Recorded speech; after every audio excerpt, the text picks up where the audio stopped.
Amigos, internautas, visitantes aqui do canal Jesus, Você e Eu.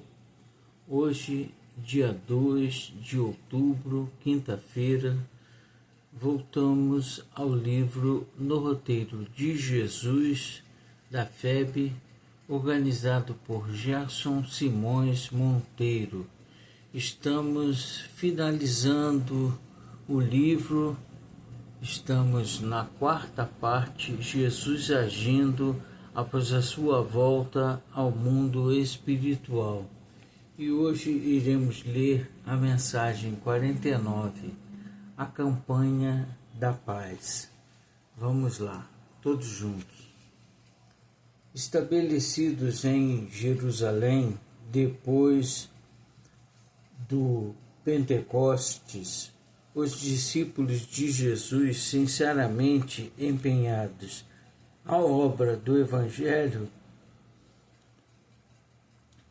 iniciaram as campanhas imprescindíveis às realizações que o Mestre lhes confiara. Primeiro, levantamento de moradia que os albergasse. Entremearam possibilidades, granjearam o apoio de simpatizantes da causa, sacrificaram pequenos luxos e o teto apareceu, simples e acolhedor, onde os necessitados passaram a receber esclarecimentos e consolação em nome do Cristo. Montada a máquina de trabalho, viram-se defrontados por novo problema. As instalações demandavam expressivos recursos. Convocações à solidariedade se fizeram ativas. Velhos cofres foram abertos, canastas rojaram-se de borco, entornando as derradeiras moedas, e o lar da fraternidade povoou-se de leitos e rouparia, candeias e vasos, tinas enormes e variados apetrechos domésticos. Os filhos do infortúnio chegaram em bando. Obsidiados eram trazidos de longe, velhinhos que os descendentes irresponsáveis atiraram à rua, engrossavam a estatística dos hóspedes, viúvas acompanhadas por filhinhos chorosos e magricelas, aumentavam na instituição dia a dia, e enfermos sem ninguém arrastavam-se na direção da pousada de amor, quando não eram encaminhados até ali em patiolas, com as marcas da morte a lhes arroxearem o corpo enlanguescido. Complicaram-se as exigências da manutenção e efetuaram-se coletas entre amigos. Corações generosos compareceram. Remédios não escassearam e as mesas foram supridas com fartura. Obrigações dilatadas reclamaram concurso humano. Os continuadores de Jesus apelaram das tribunas, solicitando braços compassivos que levassem os doentes e distribuíssem os pratos. Cooperadores engajaram-se gratuitamente e formaram-se os diáconos prestimosos. Criancinhas começaram a despontar na estância humilde, e outra espécie de assistência se impôs, rápida. Era necessário amontoar o material delicado em que os recém-nascidos à maneira de pássaros frágeis, pudessem encontrar o aconchego no ninho. Senhoras abnegadas esposaram compromissos. A legião protetora do berço alcançou prodígios de ternura. Em novas campanhas raiavam imperiosas, campanhas para o trato da terra, a fim de que as despesas diminuíssem, campanhas para substituir as peças inutilizadas pelos obsessos, quando em crises de fúria, campanhas para o auxílio imediato às famílias desprotegidas de companheiros que desencarnavam, campanhas para mais leite em favor dos pequeninos. Entretanto, se os apóstolos do Mestre encontravam relativa facilidade para assegurar a manutenção da casa, reconheciam-se atribulados pela desunião que os ameaçava terrível. Fugiram da verdade. Levi criticava o rigor de Tiago, filho de Alfeu. Tiago não desculpava a tolerância de Levi. Bartolomeu interpretava a benevolência de André como sendo dissipação. André considerava Bartolomeu viciado em sovinice. Se João, muito jovem, fosse visto em prece na companhia de irmãs caídas em desvalimento diante dos preconceitos, era indicado por instrumento de escândalo. Se Felipe dormia nos arrabaldes, velando agonizantes desfavorecidos de arrimo familiar, regressava sobre a zombaria dos próprios irmãos que não lhe penetravam a essência das atitudes. Com o tempo, graçaram conflitos, despeitos, queixumes, perturbações. Cooperadoras insatisfeitos com as próprias tarefas invadiam atribuições alheias, provocando atritos de consequência amarga, junto dos quais se sobrepunham os especialistas do sarcasmo, transfigurando as querelantes em trampolins de acesso à dominação deles mesmos. Partidos e corrilhos aqui e ali, cochichos e arrufos no refeitórios, nas cozinhas e enredos e bate-bocas. Discussões azedavam o ambiente dos átrios, fel na intimidade e desprezo por fora no público que seguia de perto as alterações e as desavenças.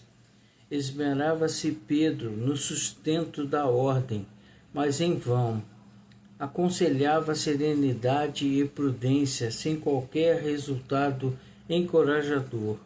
Por fim, cansado das brigas que lhe desgastavam a obra e a alma, propôs reunirem-se em oração em benefício da paz, e o grupo passou a congregar-se uma vez por semana com semelhante finalidade. Apesar disso, porém, as contendas prosseguiam acesas, ironias, ataques, remoques, injúrias. Transcorridos 6 meses sobre a prece em conjunto, uma noite de angústia apareceu, em que Simão implorou, mais intensamente comovido, a inspiração do Senhor. Os irmãos sensibilizados viram-no engasgado de pranto.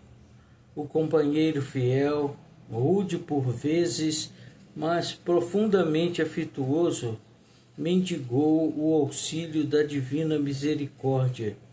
Reconhecia a edificação do Evangelho comprometida pelas rixas constantes, esmolava assistência, exorava proteção. Quando o ex-pescador parou de falar, enxugando o rosto molhado de lágrimas, alguém surgiu ali, diante dele, como se a parede, à frente, se abrisse por dispositivos ocultos para dar passagem a um homem. A luz mortiça que bruxuleava no velador, Jesus, como no passado, estava ali, rente a eles. Era ele, sim, o Mestre, mostrando o olhar lúcido e penetrante, os cabelos desnastrados à nazarena e melancolia indefinível na face calma. Ergueu as mãos num gesto de bênção. Pedro gemeu, indiferente aos amigos que o assombro empolgava. Senhor, compadece-te de nós, os aprendizes atormentados. Que fazer, mestre, para garantir a segurança da tua obra? Perdoa-me se tenho o coração fatigado e desditoso. Simão, respondeu Jesus sem se alterar, não me esqueci de rogar que nós amássemos uns aos outros. Senhor, tornou Cefas, temos realizado todo o bem que nos é possível, segundo o amor que nos ensinaste. Nossas campanhas não descansam, temos amparo em teu nome, os aleijados e os infelizes, as viúvas e os órfãos. Sim, Pedro, todas essas campanhas são aquelas que não podem esmorecer, para que o bem se espalhe por fruto do céu na terra. No entanto, urge saibamos atender a campanha da paz em si mesma. Senhor, esclarece-nos por piedade. Que campanha será essa? Jesus, divinamente materializado, espalhou o olhar percussiente na diminuta assembleia e ponderou triste. O equilíbrio nasce da união fraternal, e a união fraternal não aparece fora do respeito que devemos uns aos outros. Ninguém colhe aquilo que não semeia. Conseguiremos a seara do serviço, conjugando os braços na ação que nos compete. Conquistaremos a diligência, aplicando os olhos no dever a cumprir. Obteremos a vigilância, empregando criteriosamente os ouvidos. Entretanto, para que a harmonia permaneça entre nós, é forçoso pensar e falar acerca do próximo, como desejamos que o próximo pense e fale sobre nós mesmos. E, ante o silêncio que pesava profundo, o mestre rematou: Irmãos, por amor aos fracos e aos aflitos, aos deserdados e aos tristes da terra, que esperam por nós a luz do reino de Deus, façamos a campanha da paz, começando pela caridade da língua. Mensagem extraída do livro Contos desta e doutra vida, capítulo 31. Meus irmãos, é uma mensagem grande, porém de um ensinamento muito grande. Vemos isso acontecer muitas vezes. As pessoas querem ajudar, mas colocam a língua na frente do objetivo. Todos nós fazemos isso. É um alerta que temos que entender. Jesus falou aos discípulos que precisavam falar menos e agir mais. Foi isso que eu, resumindo o texto, entendi, meus irmãos. Falar menos e agir mais com amor. Essa imagem aí tentei reproduzir a casa simples e humilde, recebendo os necessitados, as mães com suas crianças, os endemoniados se arrastando. Vamos em frente, Jesus espera por nós.